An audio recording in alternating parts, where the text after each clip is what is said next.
everyone, and welcome to 1923 Main Street. Home of the Daddy-Daughter Disney Travel Podcast. We're your hosts. I am Mike Braddock. And I'm Amelia Braddock.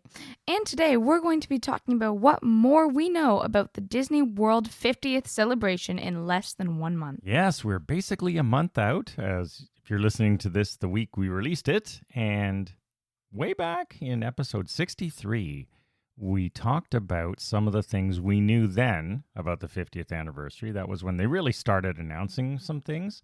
And here we are at episode 88, a month away. Just over a month. And what do we know more? Not much is the answer.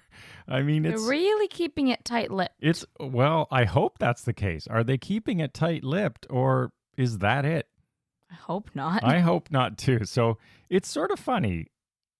Really, there's not much else we know. They did talk a little bit more about Disney Enchantment. They did just drop the 50th merch a few weeks ago. And what did you say about the Disney Enchantment when you read what they talked about?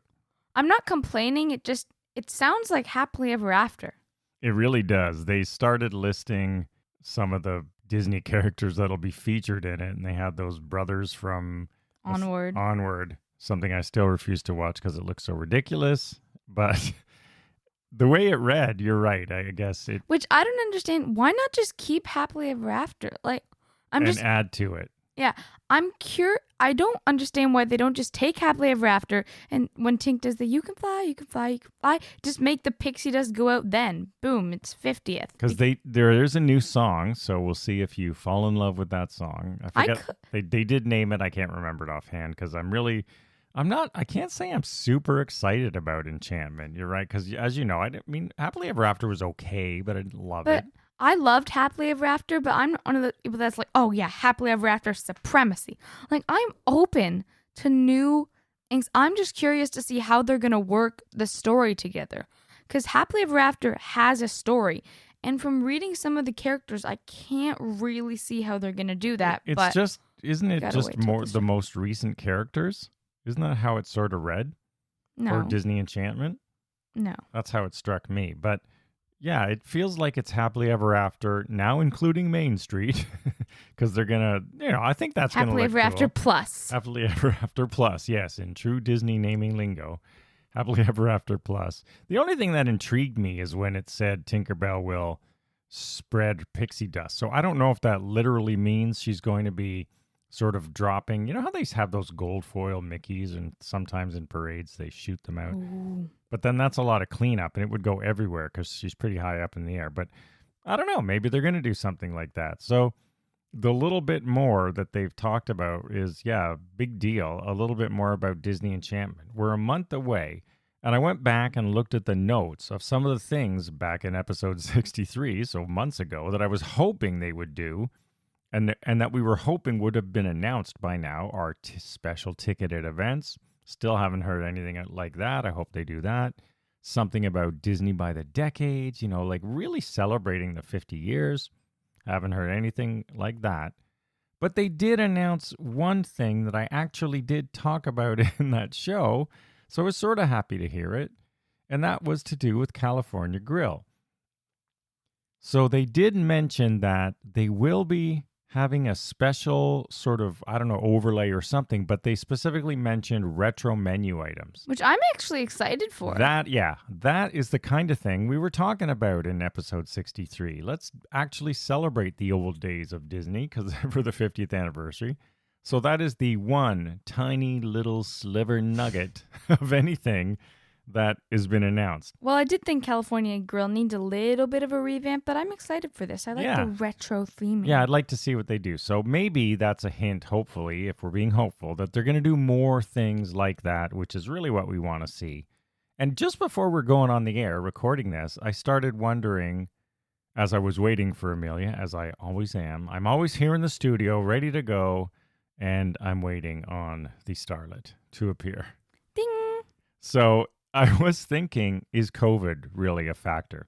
Because we were just there, and it's still a bit awkward. There's still they are doing outdoor events, but things that I wanted to see, like indoor ticketed parties, are they holding off because they're just still really unsure how things are going to go. So maybe they're holding off till the last minute. That could be true. With Florida going crazy right now, what happens if it doubles? Like, hopefully not. But Do they even care? Well, it could get worse, right? To the point where, yeah, it could affect. No one knows. It's all uncharted territory. But I just wonder if maybe that's Watch it the just reason. Completely shut down in October. Well, could you imagine? It happened knock once on already. wood. Yeah, knock on wood. There. Hopefully you heard that knocked loud here on the studio desk. And they've announced another. Well, let's talk about another restaurant one. There's a lot of announcements coming that technically aren't 50th anniversary, but they kind of are. They just coincide with it. Yeah, so really... Like Remy's Ratatouille Adventure. Exactly. That's not the 50th ride. It's just happening to open on that day. So it's like they're leveraging a bunch of this stuff to make 50 even grander, which is And by the fair. way, Disney, that doesn't count. That's not your 50th stuff. Yeah, they're trying to make a lot of things 50th and other things that just won't be ready, it looks like other rides. But they did change... And this one, I'm so happy to hear. We saw it under construction when we were there a couple of weeks ago. The wave finally is going away. Well, I didn't dislike the wave. I'm just more excited for what is coming. And I've been reading. So the wave at Disney's Contemporary Resort down there in the sort of dungeon lobby, tucked off to the side. Negative. I just didn't get it. I just didn't like it. I didn't like the cheesy entrance, and it was retro in not a cool way. And the only thing that was okay at the wave, as far as I'm concerned, was breakfast. But there's better places to go for breakfast. So I just saw absolutely no reason ever to go to the wave in recent years. Yeah, we stopped there on the monorail dine around. Yeah, the dine around tour, which also we don't recommend. Yeah, that did start in the little sort of lounge of the wave. And I actually did not mind that. But taking its place is something called Steakhouse 71. 71, of course, being the year Disney World opened. So there's your 50th anniversary. As long as steak's in the name, you've got at least one customer. And they did call it, what was the word? A casual or something? Casual steakhouse. So it's not going to be, from the sounds of it, in Disney terms, an expensive steakhouse. So I don't know what I don't know what this really means. Because again, cheap steak. Well, yeah. I'd rather have smaller portions of good steak, but they've released like all of this stuff. I want New York strip and waffles. Almost no information as one dish. Yes. Like a waffle sandwich from Sleepy Hollow, but with steak. Yes. Well, who knows? Because it says casual steakhouse. I want that. And I saw someone post on social media, what is this, like Ponderosa? You won't remember Ponderosa Steakhouse, but it was a sort of family casual steakhouse chain. But you know what? If it is like Ponderosa, a Disney version, there's a need for that. Is there? As long as the steak's decent quality. So I'm really intrigued by this one. I'm glad the wave is gone. I do like steak and steakhousey type places.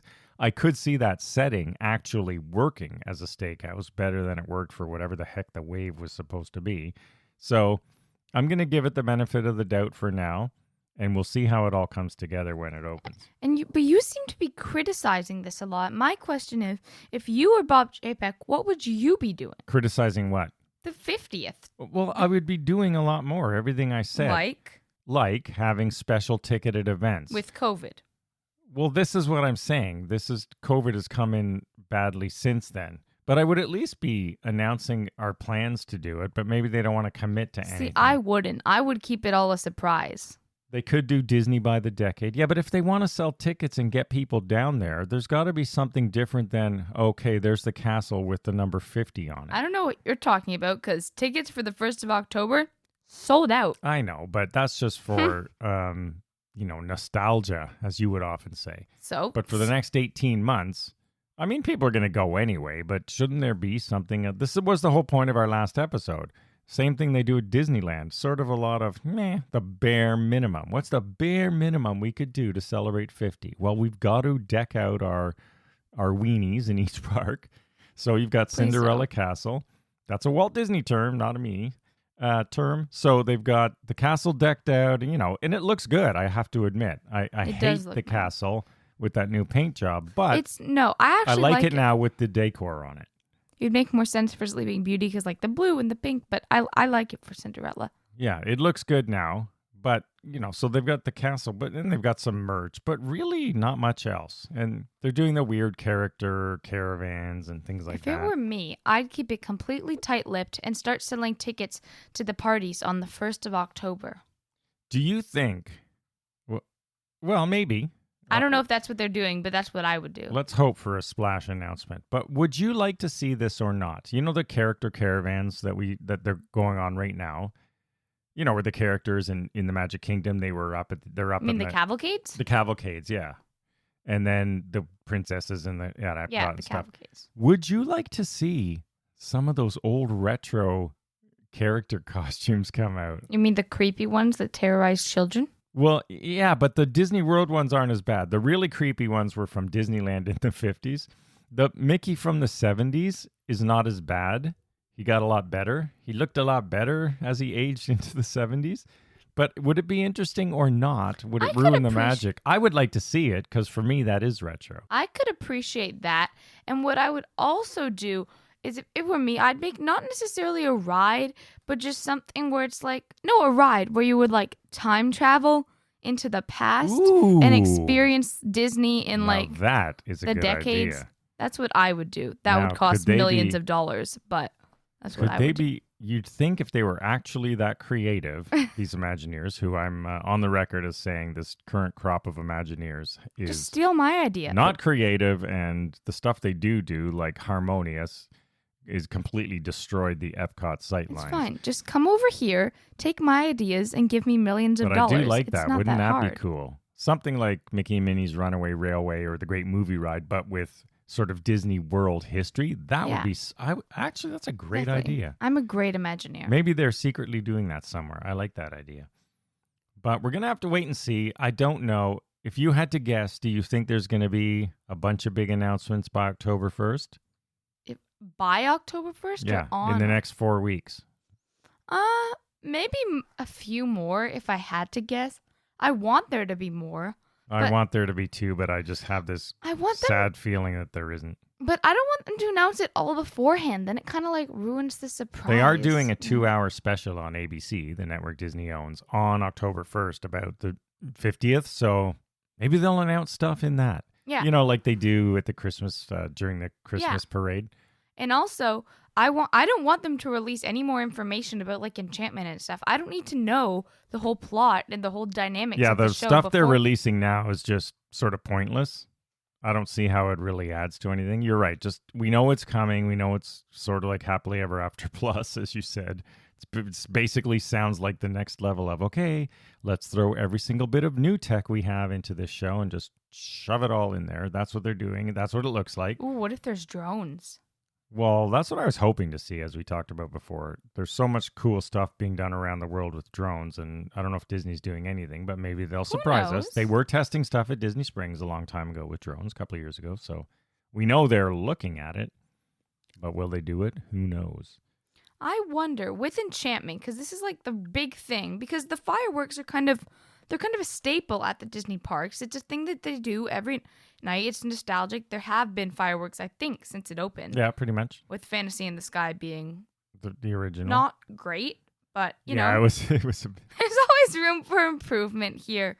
I think if enchantment is not as good, if it's not on par with Happily Ever After, I have no hope for 50th. I think it'll be on par. And I think the Main Street thing will be cool as long as it doesn't glitch. I don't know. I'm surprised there's no secret test videos being leaked about that yet. Maybe there are, but I haven't seen them. I don't know how they're gonna, because I was reading with the brothers from Onward. That's not a musical. Because with Happily Ever After, all of the characters that they have are they're from, and then they play their music, and that tells the story, because you've got the song at the beginning with I need an adventure, then you got the climax song, then you got the we can, it tells it. We will have to wait and see how I'm a bit confused about it all shakes out. I'm anticipating it's going to be good. But still, I feel there's just a lack of substance around the 50th, other than them saying 50-50 and the merch, which I like. The merch was cool. But I mean, those are the things you expect. Those are the basic bare minimum. right now we're doing the basic bare minimum. You also wanted 50th popcorn boxes and 50th park bags, which again, they wouldn't like announce. And it was funny when we were there. I tweeted about this. The popcorn boxes in the Magic Kingdom were Disneyland. Well, actually, some of them were Disney World. But I mean, not just Disneyland, Disney World, those type of things, right? You remember, these were Disneyland 100% popcorn boxes. What do you mean?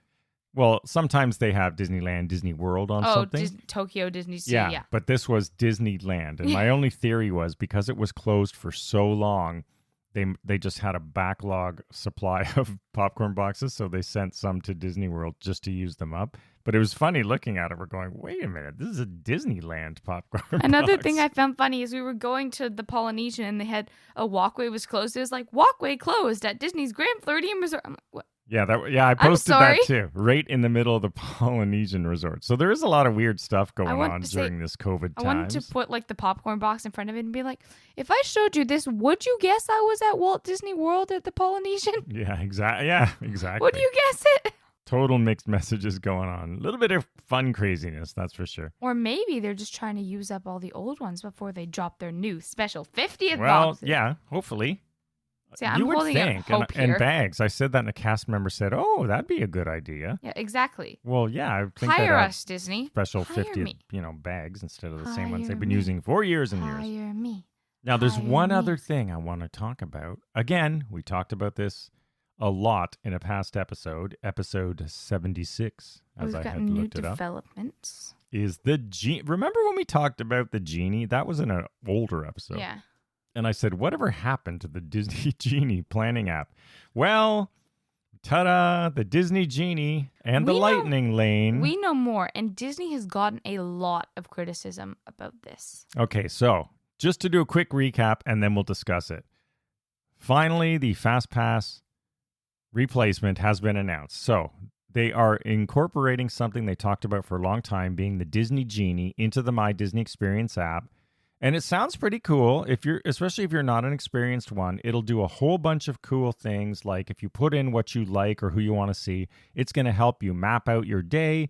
It will tell you when ride lines, even into the future, are going to be lower. Like, no, why don't you try 6 p.m.? How will they know that? Because they know this is going to put a lot of those third-party apps a lot of them that are so arrogant that I really don't like. And you know who I'm talking about. Out of business, because Disney's now just incorporating a lot of this stuff into the Genie app, and it's going to be far more accurate, you have to believe. But anyway, so this planner, the Genie, is going to be included in My Disney Experience if you want to use it.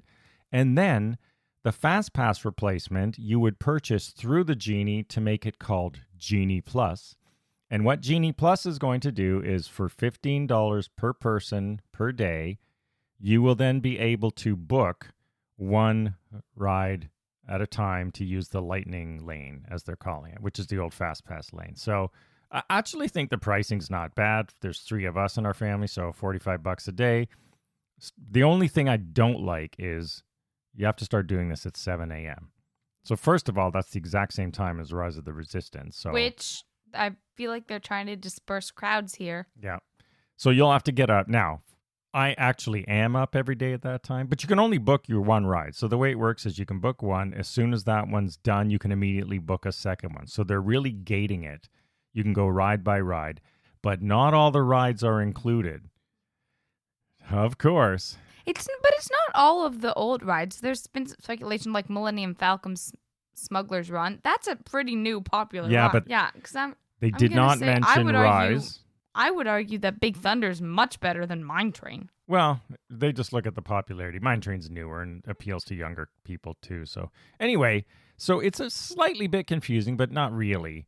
But I'm still missing. What I wanted is, let me just pay a ton of money, just walk into everything, because I hate these booking things.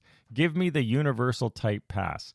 And when they first leaked this, or it was first leaked, the pricing was around like $300 a day sort of thing. What is this? You are approving of something Universal I do like Universals. If I'm going to have to pay for Fast Passes, I want it to be unlimited where I can just walk in and I pay a lot. I wouldn't do it every day, but... That's called a VIP tour. Well, it would be a lesser version because you still have to get yourself around. You don't have private transport like a VIP tour and all that sort of stuff. So it would cost less, but you would get less.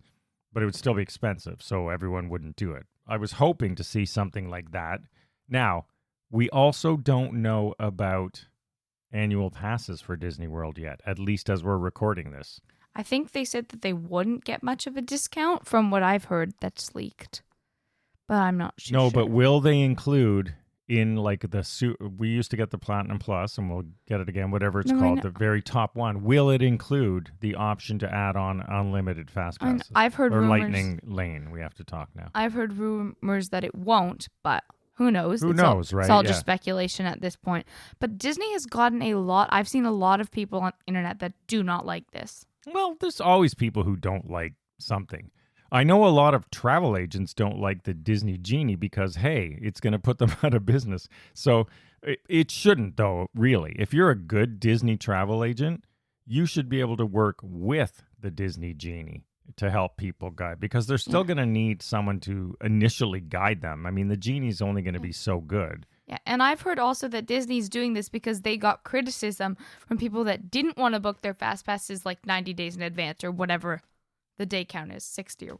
It was 60 and 30 if you weren't on site. And I've heard that apparently Disney got criticism for this, but I really don't understand, because as someone who likes to plan everything and not just spur of the moment, this is really stressing me out here. I liked the old one better personally, but that only limited you really to 3, although they said you could always do more, but it was a bit wonky. And this one does include park hopping, but really, every single person on site now is getting up at 7 a.m. Like, that's just a pain. I know. I get up early, like I said, but I do feel for people who are going, great.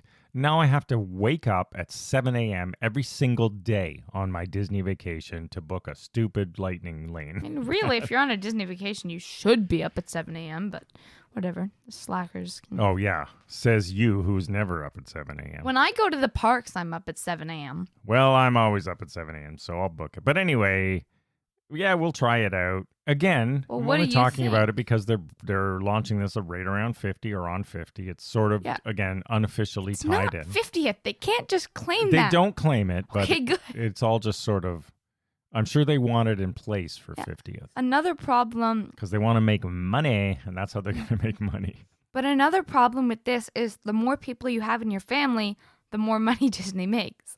Because it's cost per person. That's not a problem for Disney.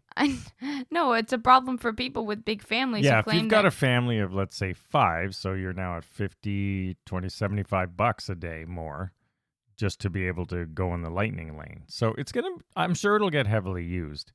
Yeah, I've heard lots of people that are complaining and now saying that they're only going to go to Universal, which, fine, makes the parks less crowded. Yeah, I'm all for people not going if they complain about it. So I've heard a lot of complaints that less busy. That Disney are now corporate overlords. Yeah. You know what? There's always going to be that crew, and people are going to complain. And we've said for episode after episode after episode, pay for play is how it's going. So don't be surprised by any of this. I've said this even before Bob Chapek took over. Disney really wants to start. Although these people are like pro Michael Eisner. I mean, you wouldn't believe that, like, they don't get a lot of money from a lot of guests, and it costs billions of dollars. Yes, they make billions, but they've put the time and effort into building things like and it is a business. Galaxy's Edge. It is a business. Yeah, I'm not defending. I don't agree with everything they do, but I certainly don't complain when they want to start making money off of things, and especially no one's forcing anyone to go. Because of COVID, you're losing money too. Yeah, they really took a hit. Well, everybody has, right? So. Yeah, I'm sure you're right. That's probably part of it. They want to start recouping they put hotels on hold and things like that, reflections. And plenty of people have pointed out that apparently this is not Walt's vision. Yeah, well, it's definitely strayed from Walt's vision, but so are, things like the Skyliner and all that stuff. They blew Walt's vision and keeping backstage. They blew it out of the water with all this stuff that's been coming in. But that's the Imagineering things that I really don't like for the last 10 years. That's aside from making money. I just think they've lost a lot of Walt's vision. It's changing and growing, and he's, unfortunately, the people running it now don't have that same vision. But it's up to us to keep the Disney magic alive. We still love going, even with our crappy trip that you heard about recently. We still had fun. I thought I had a great trip. Yeah, we still had fun being there, and we always will. We just, we'll do different things if it comes down to it for us, but I'm not going to be I think it would take a lot for me to be someone who says, that's it, I'm never going again. Oh, I couldn't. Because things ebb and flow and change over time. And I could never do that. It'll I'd be wait. a different place in 10 years. Yeah, I'd wait and stand in hour-long lines, even if... Well, I'm not doing that. I know, never do. But I'm saying, like, even if they never brought back a fast pass or they made the thing so expensive that I couldn't afford it, I would never just say, nope, sorry, not going back. I wouldn't do that. Yeah, I don't know what it would take, but not this. No. So there we are. We're a month out of 50th anniversary. All of this to say, so far, really, there's not much. Yeah. I mean, that not much beyond what you would expect is the bare minimum. And there are a bunch of different things that we talked about today that are coming and that are coming at the same time, but they're not really 50th anniversary You can't call things. it that, Disney. And they don't, but... Oh, look at all this new stuff. Just pretend it's 50th. The people will think we're doing more. Just in a way, it's supposed to make your 50th experience better with new attractions and the Genie Plus and things like that. So... we will see, as always, how it all comes out, and we'll love to get your feedback on what you think about these things, and hopefully we hear more and we can talk about it by October 1. I'm still holding out for some of those things I really want to see. All of what I want to see is really celebrating. See, I still think Disney has an ace up their sleeve. You are holding on to the belief. But I wouldn't release everything this early either. If I was Disney, I would keep it tight-lipped. Are you going to wait till the day? Yeah. So the people going the first few days won't be able to take advantage of it if it's things that require booking. Maybe. If it's October 3rd and they still haven't announced anything, I'll admit I'm wrong. All right. We'll see how it goes, everyone. And let us know what you think, what you're looking for. And you know what? What would it take for you never to go to Disney again? That's an awful thought. I would never do it. Or is it even possible? We'll find out. We'll quiz you, poll you this week. Follow along at 1923 Main Street on social media. We love to have you there for the ride. We love your feedback and your show ideas. If you have anything you want us to talk about, we will always love to hear those things. So thanks, everyone. Have a magical day, and we'll see you next week. Bye-bye.